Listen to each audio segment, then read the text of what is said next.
We got more clips from OTAs, and we're going back to looking at the Buffalo Bills, but we're going to take a look at Josh Allen. We got some clips of him working through some drills, throwing the ball around, so we're going to look at him. But before we do, you need to click that subscribe button right now, because we're going hard in the paint. We're looking at these rookies from rookie camp, OTA, on top of your favorite veterans, mini camps in June, training camps in July. We'll have all the clips of your favorite players, what they're doing behind the scenes. Stop missing out on your favorite players. Click that button. But let's take a look at Josh Allen.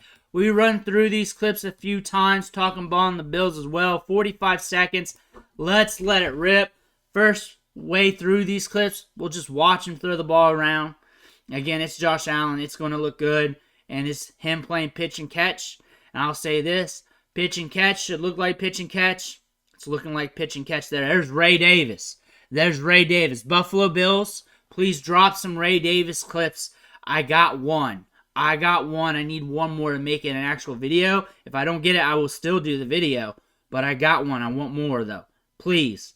But here's him slinging the rock around, looking good. He's going to fire. He's going to fire. And then I want to talk more on this wide receiver depth chart there. There's Keon Coleman. They need him to step up in a big way as a rook.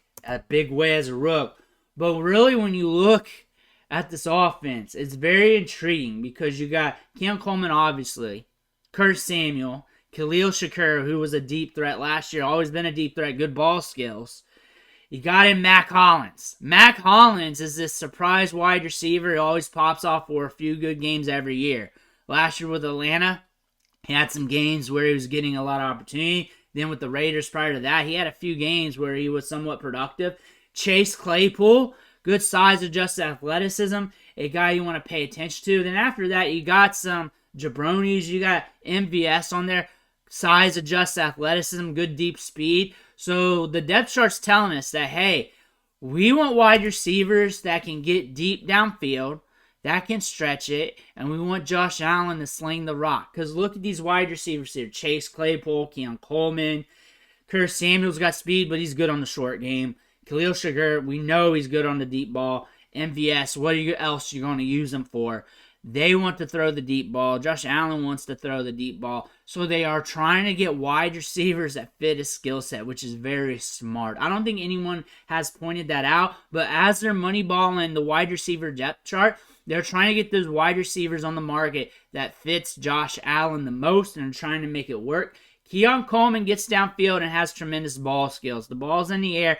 He's going to do whatever he can to bring it in. He's good at boxing out that defensive back. His hands are super strong and sticky. He can create separation, but he's not like a supreme separator. Like, you're never going to compare him to Justin Jefferson, and that makes sense because look at the two players. They're different in stature. Bigger wide receivers don't separate like that because it's physics.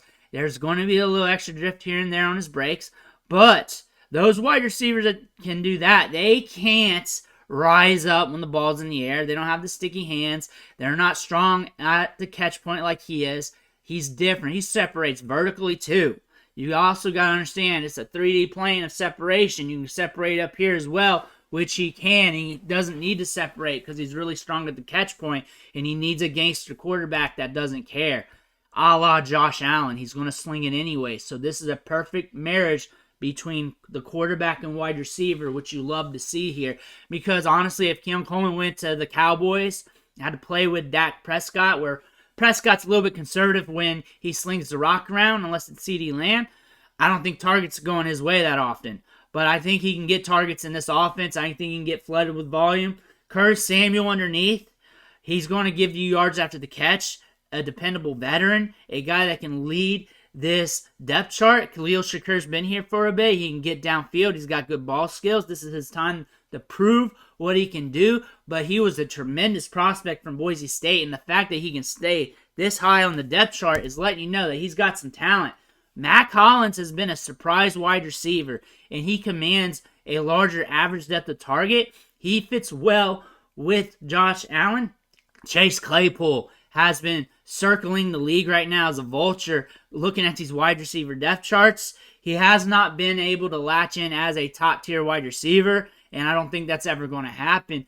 But for his role in this offense, just getting downfield, being that big body at the catch point, giving some depth, maybe some starter snaps, that can allow you to be better here going forward. You also got MVS, speed. Speed and size is what we're looking at. If you want to go deeper on the depth chart, Andy Isabella, the wide receiver that you can throw in the slot, did not break out. Is a wide receiver with good production metrics from a small school. Maybe it could happen. Probably not, though. But again, if you got him as a third stringer, that's a solid third stringer to have on your team. So the thing is, this team is moneyballing the wide receiver position, and they're trying to get the wide receivers that fits best with Josh Allen. If you're looking at him for fantasy football, you're getting him at a discount. So you may not like him this year due to not having Stephon Diggs and company, but you're getting him at a cheaper cost due to that. And once those running backs and wide receivers start to feel a little bit icky, you can get Josh Allen on top of that.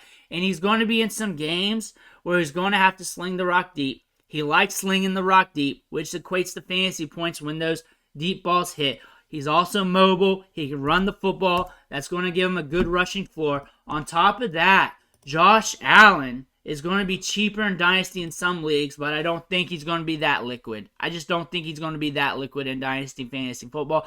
A lot of people talk him up as a buy if he's being sold on the cheap.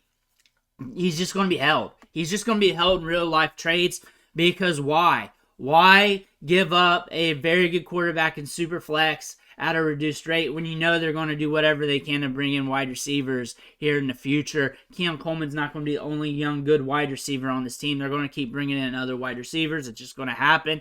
And you're getting a lot of good wide receivers coming out for the draft every single year. We're seeing it at the high school level, and it's bubbling up to the NFL. More good wide receivers. These guys are more technical as they work through their game, as they get through the college level. It's just how it works. That's just how that works.